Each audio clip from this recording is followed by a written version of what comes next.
मेरी समझ में नहीं आ रहा, आप मेरे पास क्यों आई हैं मिसेस भिमानी, विनीता भिमानी। देखिए मिसेस भिमानी, इस केस में मैं क्या कर सकता हूँ? इस केस के मुताबिक मेरे पेट में गर्भाशय नहीं है, ये मैं अच्छी तरह जानती हूँ डॉक्टर। मैं अपनी हालत और अपने हालात से पूरी तरह वाकिफ हूँ। तो फर्टिलिटी क्लिनिक में भी आपको कोई मदद नहीं मिल सकती मिसेस भिमानी, ये भी आप जान लीजिए। आप कोई बच्चा अडॉप्ट क्यों नहीं कर लेती? मैं बच्चा अडॉप्ट नहीं करना चाहती। मेरे परिवार वाले उस बच्चे को कभी एक्सेप्ट नहीं करेंगे।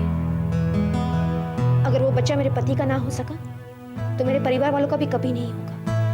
आज की दुनिया में भी ऐसी बातें होती हैं, ये जानकर बड़ा ताज्जुब होता है। कहिए आप चाहती क्या? मैं सरोगेट मदर ढूंढना चाहती हूँ डॉक्टर। Surrogate mother? जी।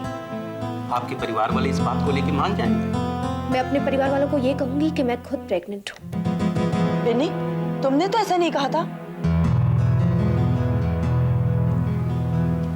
देखो विनीता, असली प्रेगनेंसी छुपानी जितनी मुश्किल है, उसकी नकल उससे भी ज्यादा मुश्किल है। मेरे लिए कौन सी चीज सबसे ज्यादा मुश्किल है, ये मैं अच्छी तरह जानती हूँ।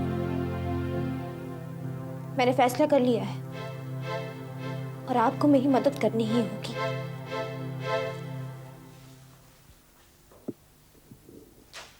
देख पर आ गया, होनहार वो आदमी है जो मौका का फायदा उठा ले। होशियार वो आदमी है जो फायदा उठाने लायक मौका बना ले, फिर हाथ से उसे जाने न दे।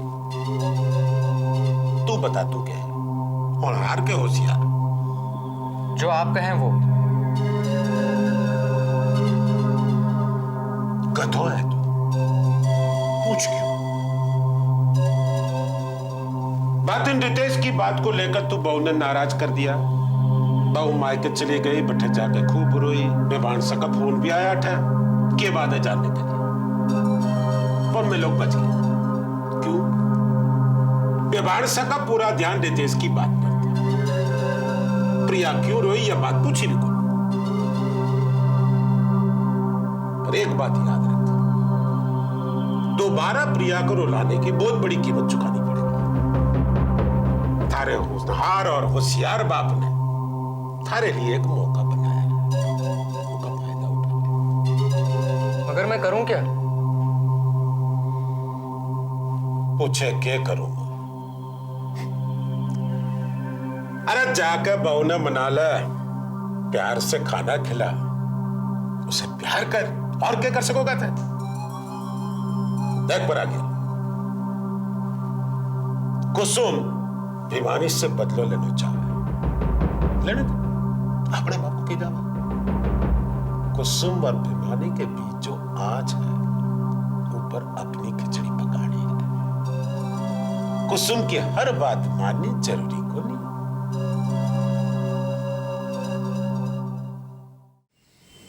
अगर आज भी श्रेया दलाल के साथ डिनर लेकर आने वाले हो तो बता देना। तो ऐसे बातें कर रही हो जैसे तुमने मेरे और श्रेया के बीच में कोई नाजायज ताल्लुकात देखे। देखा तो मैंने कुछ भी नहीं है, सिवाय तुम्हारी डरी हुई आंखों के।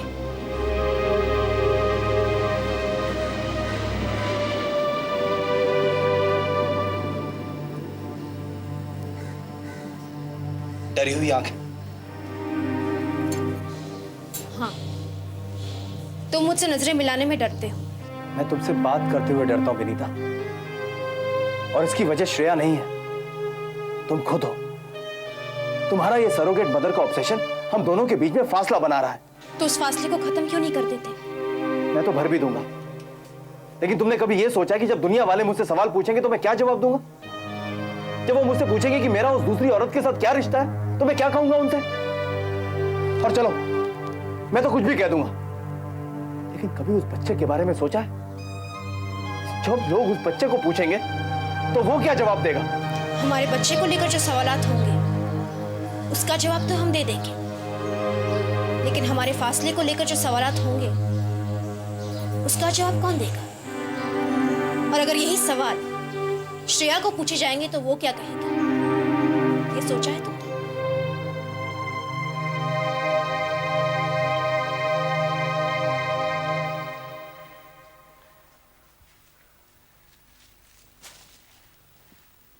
शिखा, शिखा, कैसी है तबीयत? इस घर में मेरी तबीयत की किसी को पड़ी है क्या? ठीक है यही करना पड़ता है। ऐसा क्यों कहती हो डार्लिंग? ये देखो, तुमने जो दवाइयां मंगवाई थी लेकर आया। अरे धीरे धीरे धीरे धीरे। मोरपंख लेके आए तुम? मोर के पंख तुमने लिस्ट में लिखा था? सबसे पहला लिखा था मैंने।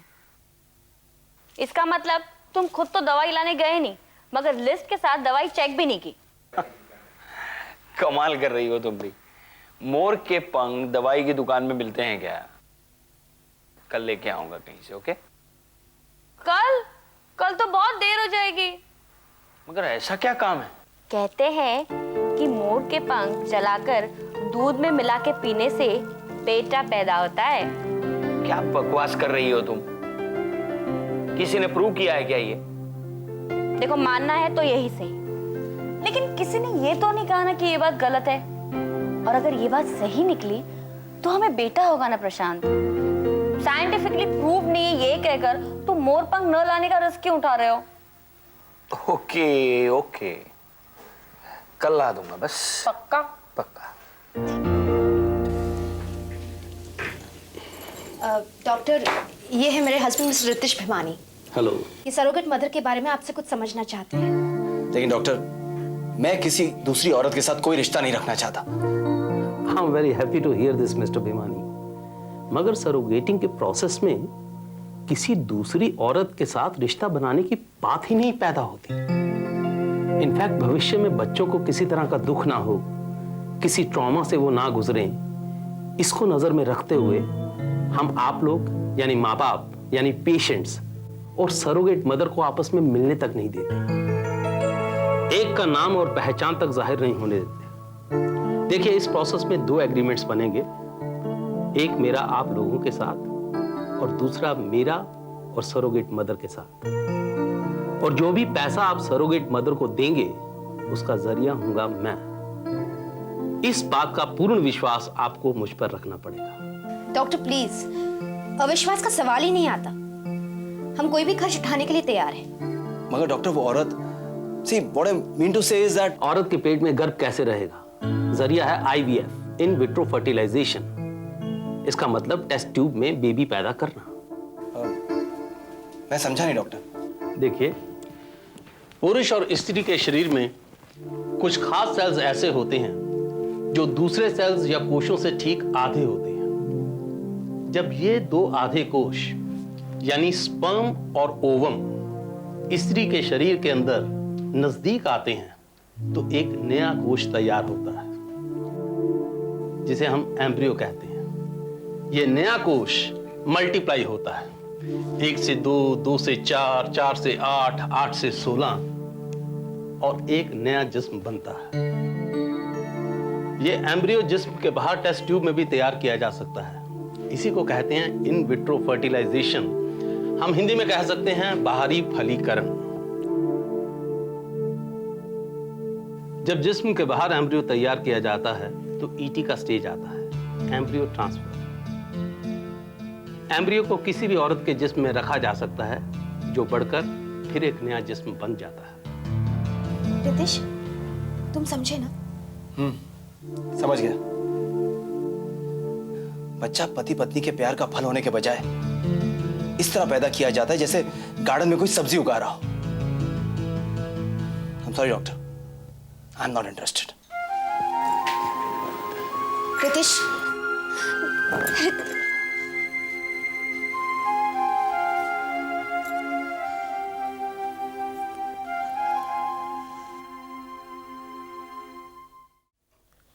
Good morning sir. Good morning. Sir, मैंने रिपोर्ट्स तैयार किए हैं। इस औरत को सर ओव्यूलेशन तो डेफिनेटली होता है, लेकिन ओवम का सर्वाइवल टाइम काफी छोटा है। आई बिलीव सर, अगर इस पेशेंट को प्रॉपर मेडिकेशंस और कंट्रोल्ड कंडीशंस में अगर रेगुलर कॉपुलेशन का इस्तेमाल किया जाए तो आईवीएफ की जरूरत नहीं पड़नी चाहिए सर। हमें इनके हस्बैंड को बुलाकर बात करनी चाहिए। आई डोंट नो सुराली, मेरा इतने सालों का अनुभव कहता है कि बच्चा पाने की जिद हमेशा पति और उसके परिवार वालों को होती है। औरत को अगर थोड़ी सी प्रॉब्लम है और बच्चा पाने के लिए अगर उसे ट्रीटमेंट की जरूरत है तो वो उसके लिए तैयार हो जाती है, लेकिन उसका पति दूर भागता है। हम मर्द लोग बुनियादी तौर पर बड़े स्वार्थी होते हैं। अब क्योंकि कुदरत ने गर्भाशय औरत के पेट में रखा है, इसलिए मर्दों ने यह मान लिया कि बच्चा पैदा करने का फर्ज तो सिर्फ औरतों का है। हाँ, आपकी बातों से तो सर मुझे शादी करने से डर लगने लगा है। बिल्कुल शादी मत करना, किसी आदमी से तो बिल्कुल नहीं। हाँ, फिल्मों में से कोई देवता आ जाए तो बात बिल्कुल अलग है। अब देखो ना, एक औरत आई है मेरे पास IVF ET के लिए। ET इन सरोगेट मदर। Surrogate mother? हाँ, उसका गर्भाशय निकालना पड़ा क्योंकि कुछ कॉम्प्लिकेशन आ गई थी, लेकिन वो सरोगेटिंग के लिए तैयार हो गई थी ताकि उसके ससुराल वालों को उसके पति का बच्चा या पति का खून ही वारिस के तौर पर मिले।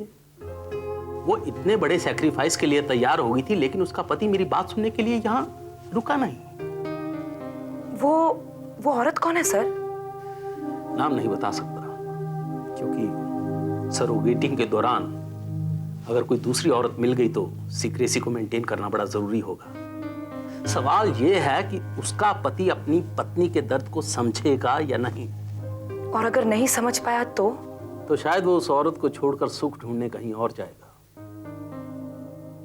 सुराली औरत हमेशा अपने साथी में सुख ढूंढती है और मर्द अपने सुख का साथी ढूंढता है। इसीलिए मैंने कहा कि हम मर्द लोग बुनियादी तौर पर बड़े स्वार्थी होते हैं। देखो श्रेया, फेफड़े 90% तक खत्म हो चुके हैं।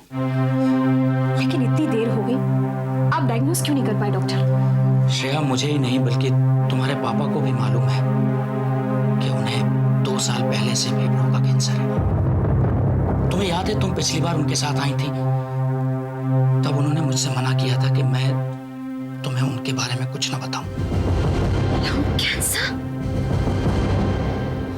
हाँ श्रेया,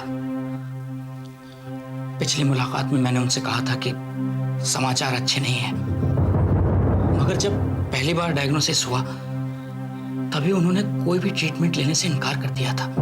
समाचार अच्छे नहीं का क्या मतलब है डॉक्टर? देखो श्रेया, तुम्हारा नसीब अगर अच्छा हुआ तो तुम्हारे पापा ज्यादा से ज्यादा 6 महीने जिएंगे, वरना उससे पहले भी।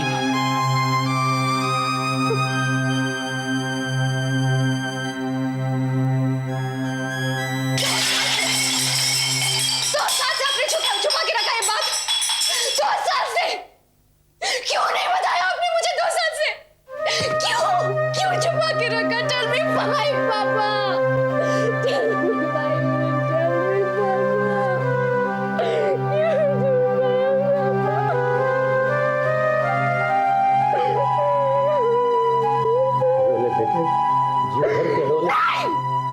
नहीं रोना है मुझे, नहीं रोना है। गुस्सा आ रहा है मुझे आप पर। क्यों छुपाया आपने मुझसे ये बात? क्यों आपको इस बात को छुपानी है मुझसे? क्या हम तो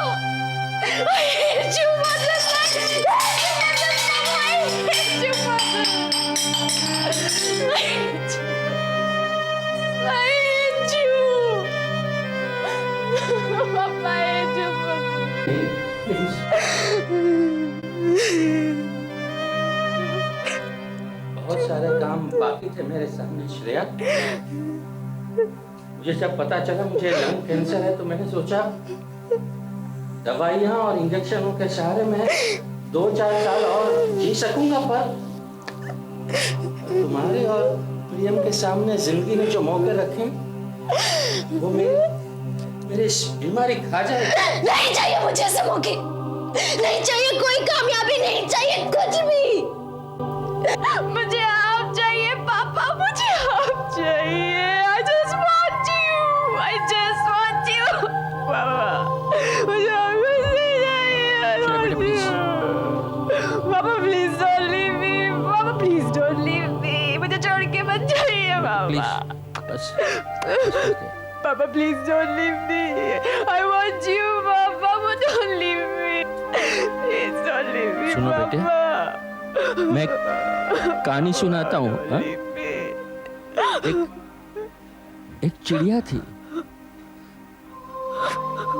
बड़े से दरख्त की डालियों में उसका एक घोंसला था। रेशम से पत्तों के बीच खेलती वो दिन भर।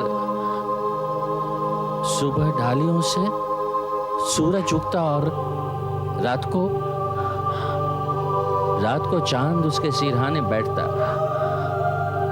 चिड़िया की पूरी दुनिया उस पेड़ में समाई हुई थी। एक रात तूफान ने उस पेड़ को उखेड़ दिया। चिड़िया खूब रोई, खूब रोई वो। कल सुबह सूरज कैसे उगेगा? मगर सुबह हुई, सूरज उगा और चिड़िया ने देखा कुछ जो कल तक उन शाखाओं ने ढक कर रखा था। उस दरख्त के पीछे लाखों पेड़ों से घिरा एक जंगल था। रो मत बेटे, रो मत। अरे गिरने दे इस पेड़ को, गिरने दे बेटे, गिरने दे। पापा, उस पेड़ से लिपटी एक बेल भी थी। उसके बारे में आपने कुछ भी नहीं कहा।